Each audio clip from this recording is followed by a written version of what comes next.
जय श्री नारायण स्वामी जय ठाकुर सदीच्छा पूर्ण हो आनंदे कवार हरि हरि बोल। तेरे एमध्य कौन है कृष्ण कुशल पूछा अर्थे आसी मिलिले जुथे जुथे बेढ़िले सतेपुर होई मुखे श्रीकृष्ण नाम गाय हा कृष्ण बोली समस्ते आनंद रे मुखरे श्रीकृष्ण प्रभु श्रीकृष्ण प्राण स्वामी प्रभु अंतर्यामी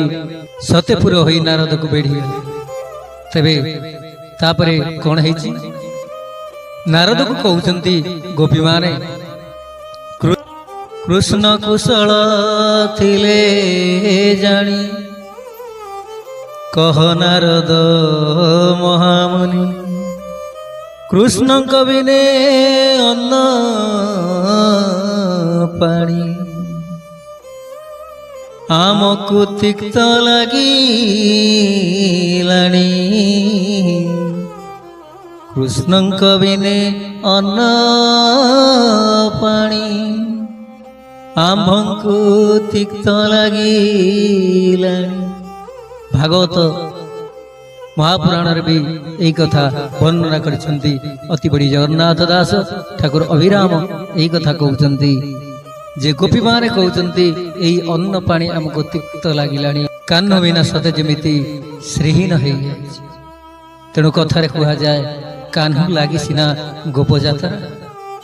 तेबे जो जात्रा रे कान्हू नहांती से जात्रा होउछि अधूरा से जात्रा रे किछि मूल्य न था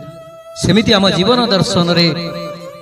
जेतबळे जीवन रे से हरि प्रेम नाई से कृष्ण प्रेम नाई जगन्नाथ प्रेम नाई तेणु आमर जीवन होउछि अधूरा। तेणु गोपी गोपांगना को चरित एठी आमरी समाज रे जहाँकि आमर मानव सभ्यता उपरे प्रभाव पकाए सेमिति कि गोपी गोपांगना माने उद्धार मार्ग खोजी पाइथिले आमको सदा सर्वदा सेई